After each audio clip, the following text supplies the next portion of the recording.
اور انہی کی سے متاثر ہو کر پھر یہ سارا کام آگے نکلا. تو اس کے بعد جو مجھے سب سے اچھی جو لگتی ہے وہ کتاب میری شعری مجموعہ ہے ہندسوں کے درمیان. کیونکہ میری زندگی کے جو 34-35 سال ہیں وہ ہندسوں سے کھیلتے ہوئے گزرے, اور یہی میں نے ٹائٹل اپنی کتاب کا عنوان منتخب کیا تھا, ہندسوں کے درمیان. تو وہ ہندسوں کے درمیان مجھے بہت اچھی لگتی ہے, وہ ہمیں بھی سننے میں بہت اچھی لگتی ہے. ہندسوں کے درمیان. اس کے بعد جب عمر بڑھی, عہدے بڑھ گئے, تو پھر کتاب آئی ہے امید سہارا دیتی. واہ. اور اس کے بعد جو کتاب شعری مجموعہ سامنے آیا وہ ہے ہجر ناتمام. واہ. بینک کی نوکری, اسٹیل کی نوکری, سب کچھ کیا, ریٹائر ہو گیا, اب ہجر ناتمام. آپ بالکل حساب سے لے کر چل رہے ہیں زندگی کے ساتھ ساتھ جو ہے وہ ہندسوں کے درمیان امید سہارا دیتی ہے اور ہجر ناتمام. اور اب جو کتاب آ رہی ہے اس میں شعری مجموعہ ہے, اس میں بحر خفیف میں 100 غزلیں ہیں ایک بحر میں, اور اس کا نام ہے پرکار. اور دوسرا جو شعری مجموعہ انشاءاللہ اسی مہینے میں شائع ہوا ہے اس کا نام ہے موسم. موسم. اور نثری کتاب بھی اس کے ساتھ ہے انشاءاللہ, اس کا نام ہے عصری ادب اور تنقیدی رویے. زبردست. تنقید سے رانا صاحب یاد آیا کہ تنقید ضروری ہے, ٹھیک ہے نا, کہ ہمیں پتہ چلے کہ ہم کہاں ہمیں اصلاح کی ضرورت ہے یا کہاں ہم غلطی کر رہے ہیں. تو آپ سمجھتے ہیں کہ اس دور میں تنقید ٹھیک ہو رہی ہے؟ دیکھیے, تنقید اگر موضوعاتی ہے تو بحر بے پناہ ہے.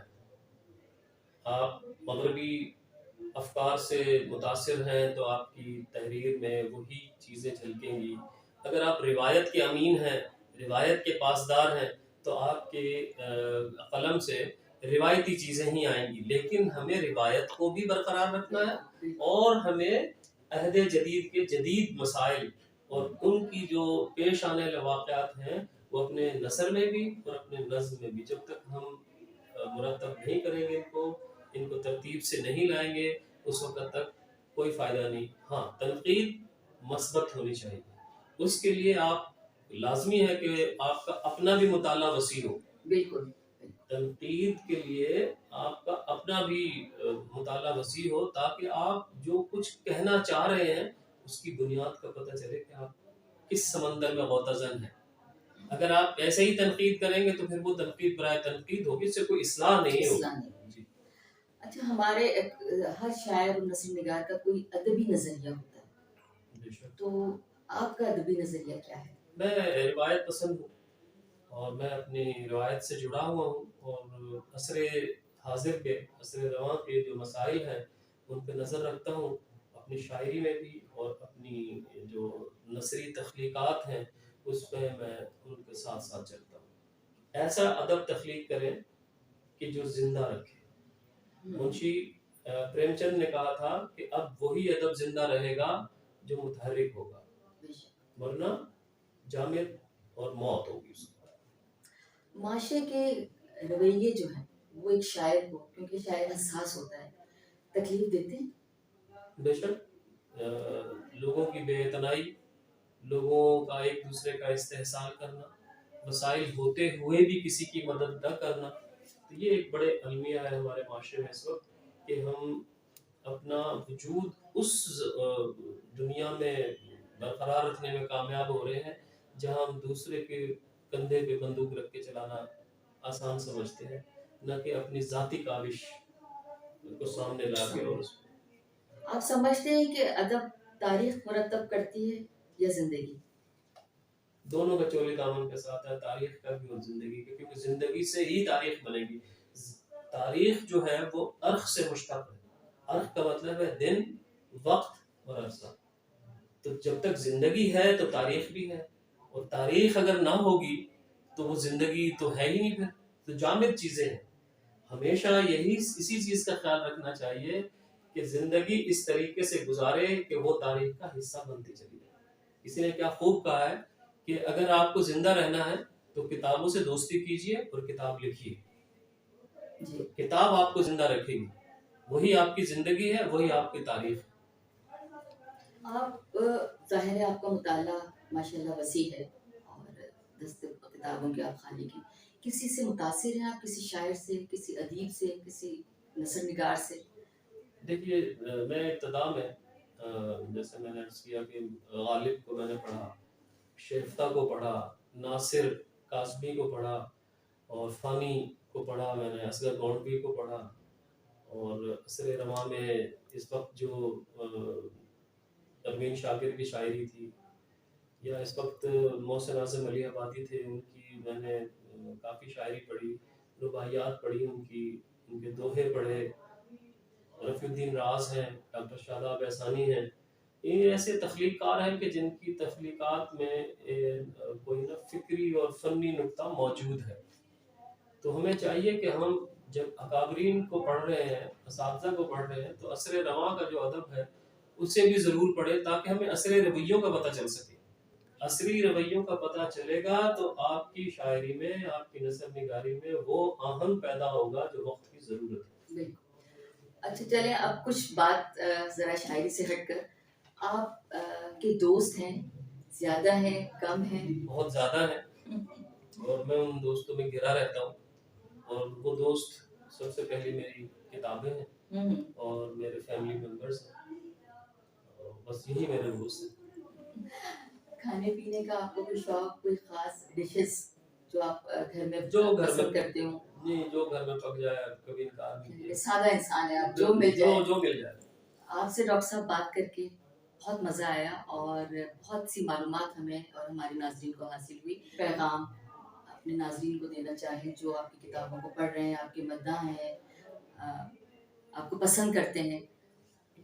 میں یہی پیغام دینا چاہوں گا اپنے تخلیق کاروں کو کہ ایسا ادب تخلیق کریں جو آپ کو ادبی دنیا میں زندہ رکھے، اور اس کے لیے لازم ہے کہ آپ عصری تقاضوں سے ہم آہنگ ہوں. اگر آپ پرانی ہی باتیں دہراتے رہیں گے، پامال مضامین، پامال زمینوں کی ہی پیروی کرتے رہیں گے، تو کوئی توجہ حاصل نہیں کر پائیں گے. لیکن اگر آپ عصری تقاضوں سے ہم آہنگ ہو کر روایت سے جڑ کے جدید لہجے کی بات کرتے ہیں، تو میں سمجھتا ہوں کہ آپ ادبی مقام حاصل کر سکتے ہیں. بہت بہترین، بہت اچھی بات کہی. چلتے چلتے آپ کا کوئی پسندیدہ شعر آپ اپنا ہمیں سنائیں. دو مصرے ہیں کہ دو اشعار ہیں. ریت الفت میں یہ ڈالی جائے، ریت الفت میں یہ ڈالی جائے، راہ آپس میں نکالی جائے. ریت الفت میں یہ ڈالی جائے، ریت الفت میں یہ ڈالی جائے، راہ آپس میں نکالی جائے، اور روز کے لڑنے سے تو بہتر ہے ایک دیوار اٹھا لی جائے. واہ واہ. اور ایک اور چار مصرے کے نوجوان ہمارے سامعین قارئین ہیں کہ جا کے واپس کبھی نہیں آئی، جا کے واپس کبھی نہیں آئی، آج تک ہم نظر کو روتے ہیں اور نگاہ حسن ڈوب جاتی ہے، لوگ کتنے حسین ہوتے ہیں. واہ واہ واہ، زبردست. بہت حسین مقام پر آپ نے پروگرام کو ختم کیا. بہت شکریہ. آپ کے سب تک ٹی وی اور ہوسٹ فرزانہ خان، اشمت صاحب، آپ کا بہت شکریہ کہ آپ نے مدعو کیا. ناظرین، رانا خالد محمود قیصر صاحب سے گفتگو سنی. ان کی فن شخصیت کے متعلق آپ کو بہت سی معلومات فراہم ہوئی ہوں گی، اور ہمیں بھی رانا صاحب سے بات کر کے بہت اچھا لگا، اور ہمیں پتہ چلا کہ ان کے اندر ایک علم کا سمندر ہے جو کہ الفاظ کے ذریعے ہم تک پہنچا. تو اب پروگرام کا وقت ختم ہوا چاہتا ہے، اجازت چاہتے ہیں. اللہ حافظ.